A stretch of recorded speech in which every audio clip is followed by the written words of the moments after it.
everybody, this is Hammer Striker here. Today I've got a quick video because we have this Remington 742 Woodsmaster in our care for a couple days. Doing a function check on it for our friends over at Guns Galore. Their bullet trap doesn't go up to 30-06. And I figured while we have it, we'll just kind of do a quick show and tell. This is an out-of-production rifle. It was replaced by the 7400. They produced these from roughly 1960 to 1980. And we had a chance to test it. So just do a quick show and tell, show you kind of a classic hunting rifle. Chances are pretty good if somebody in your family, parent, grandparent, something like that, hunted, you've seen one of these. They were really popular. They came in multiple calibers. This particular one happens to be chambered in 30-06.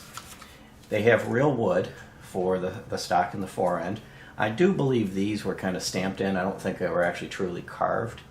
Now this one, you'll see it's got some wear on it, and that's one of the things you're going to find with one of these if you find it. Most of these weren't safe queens. They were actually taken out and hunted with.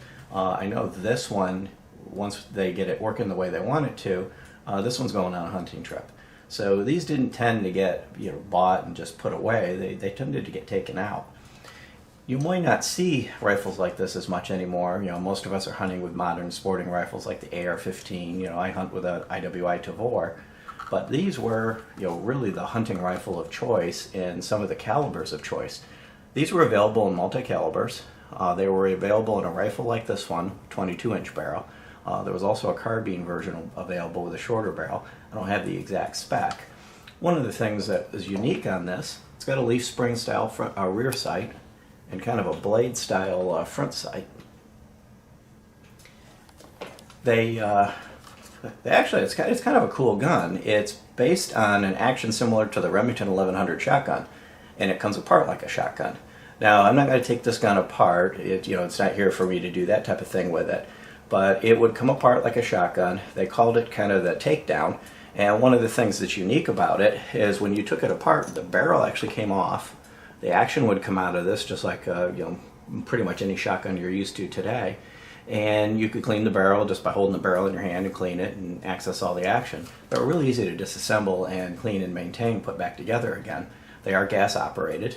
A lot of the modern rifles have the fire control group kind of attached to the barrel so that it's rather difficult to get them fully apart. Sometimes you have to take screws out of the stock and everything else.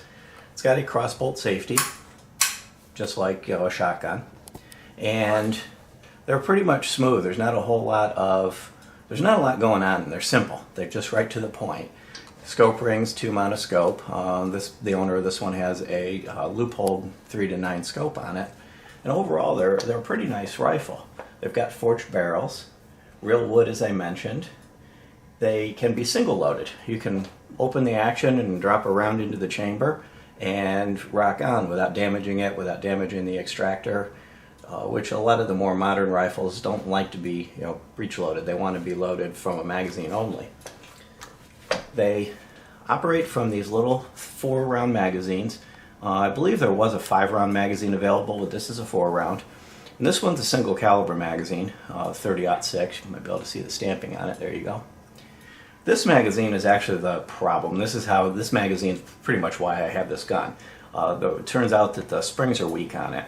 And when you load it up, it kind of wants to stick down, and even if you get it loose, like if you pull back on the bolt release component, which you can hold this back and force the magazine up, it'll chamber the first round, but then it won't chamber the second round.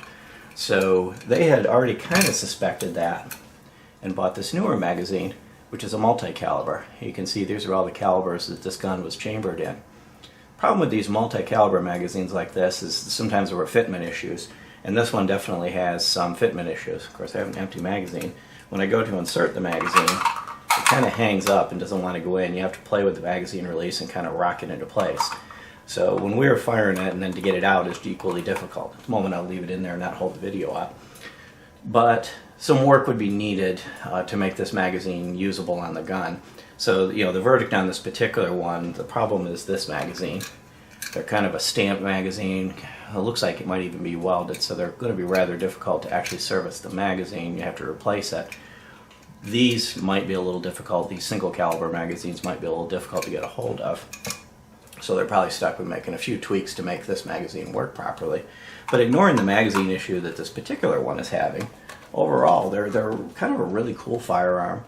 They served a lot of people very well. They were very popular in the hunting realm, and chances are pretty good if you were hunting in the 80s or 90s, or even the 70s, and you come across another hunter and they're blaze orange, they'd have one of these strapped over their back, or one of the variations the other manufacturers would have that were similar to it. So that's all we've got today. Just quick, show you this cool little rifle before I, bring it back to Guns Galore and give them the information on it. Now, before I go, there's one thing I didn't do. I got the magazine to seat, and it does lock open on the last round, and you can kind of see in there, pretty simple action. Real, just like a tang to operate it. And of course, it does reciprocate. So when you're firing it, you want to keep your hand out of the way. But you can't lock it open without the magazine in it, without an empty magazine in it. And in order to be able to pull the magazine, you have to release it and then hit the magazine release button, which is right here. And you just push it towards the front of the gun. Now, if you've got a magazine that fits properly, it'll come right out. This one, you kind of have to wiggle, push, twist, and turn. And if you look up inside there, very simple action, not a whole lot going on. And again, I don't want to take this gun apart. This gun is working other than the magazine, and I'm not wanting to mess with it. But just a simple, very straightforward, basically a shotgun with a rifle barrel on it for all intents and purposes. And pretty cool.